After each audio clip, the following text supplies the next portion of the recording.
বিসমিল্লাহির রহমানির রহিম। আসসালামু আলাইকুম। কেমন আছেন আপনারা? আশা করি ভালো আছেন।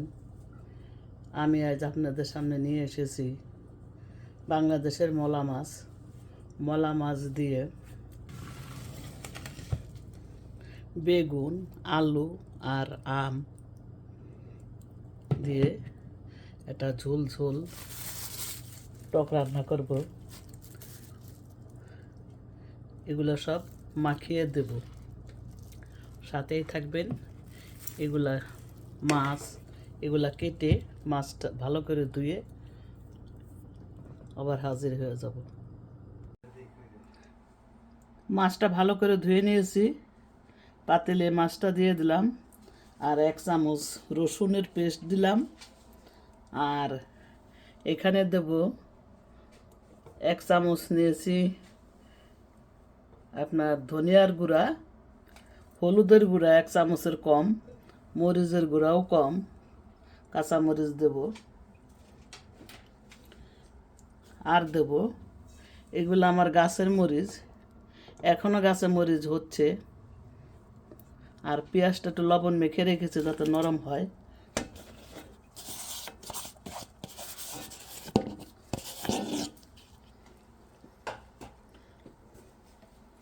এখন তেল দিয়ে দেব।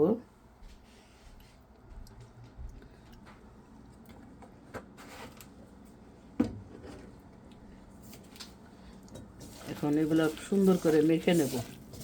যত সুন্দর করে মাখবেন তত আপনার মাখানো তরকারিটা মজা লাগবে। এই মাখানোর ভিতরেই অনেক কিছু। আগে মাছ, পেঁয়াজ, মশলা দিয়ে ভালো করে মাখতে হবে, পরে আলু আর বেগুনটা দেব। আর যে আম কেটে রেখেছি ওই আমটা লাস্টে দিব, তরকারিগুলো সিদ্ধ হয়ে গেলে পরে ওগুলো দেব। এভাবে আমি 4-5 মিনিট মেখে নেব। সুন্দর করে মেখে নিয়েছি। এখন তরকারিটা দিয়ে দেব। এখানে বেগুন আর আলু,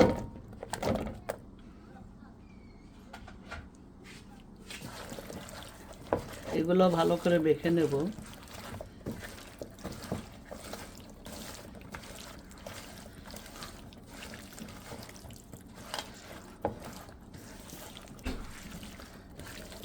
নামানোর আগে ধনেপাতা দিয়ে দেব।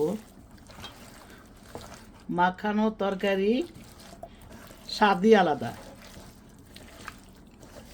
আমার মা এক বড় মাছ ছাড়া সব মাছই মাখিয়ে রান্না করত। আমার নানিকেও তাই দেখছি। আগের কালে মানুষ এগুলাই করত। এখন ঝোলের পানি দিয়ে দেব।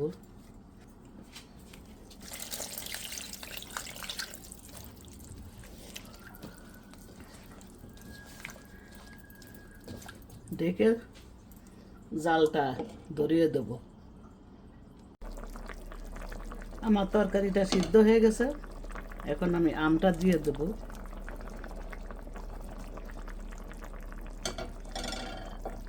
আমটা দিয়ে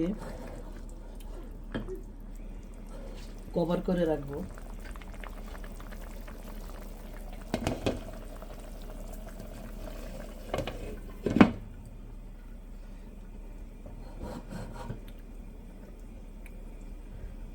এখন আর বেশিক্ষণ লাগবে না, আমটা সিদ্ধ হলে তরকারিটা নামিয়ে নেব ধনেপাতা দিয়ে। টকের তরকারি একটু ঝোল থাকবে, এটাই স্বাভাবিক, কারণ ঝোল আমরা পছন্দ করি। টকের তরকারিতে ঝোল থাকবে, আর আমরা সবসময় ঝোলই পছন্দ করি। এখন 1 মিনিটের ভিতরে আমি নামিয়ে নেব। নামানোর পরে ধনেপাতা দেব। জাল আমি অফ করে দিয়েছি। তরকারি আমার রেডি, টকের তরকারি। এখন আমি ধনেপাতা দিয়ে দেব।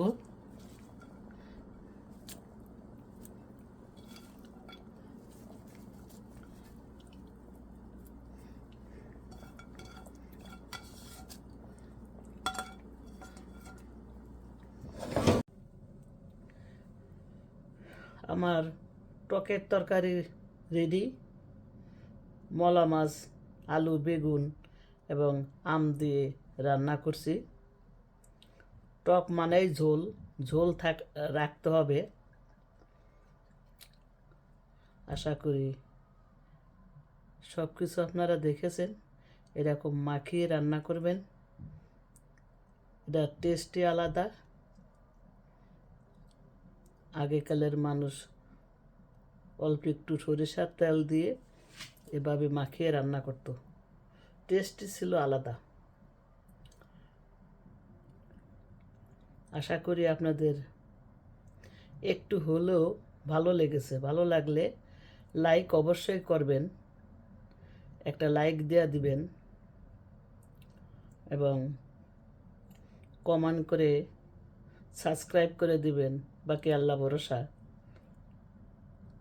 আবার হাজির হয়ে যাব নতুন কোনো রেসিপি নিয়ে, সাথেই থাকবেন। যারা আমার সাথে আছেন তাদেরকে অসংখ্য ধন্যবাদ, আর যারা আসবেন তাদেরকে স্বাগত। তা ভালো থাকেন, অনেক বেশি ভালো থাকেন। আল্লাহ আপনাদের ভালো রাখুন, ফ্যামিলি সহ, সেই দোয়াই করি। বাকি আল্লাহ ভরসা। আসসালামু আলাইকুম, আল্লাহ হাফেজ।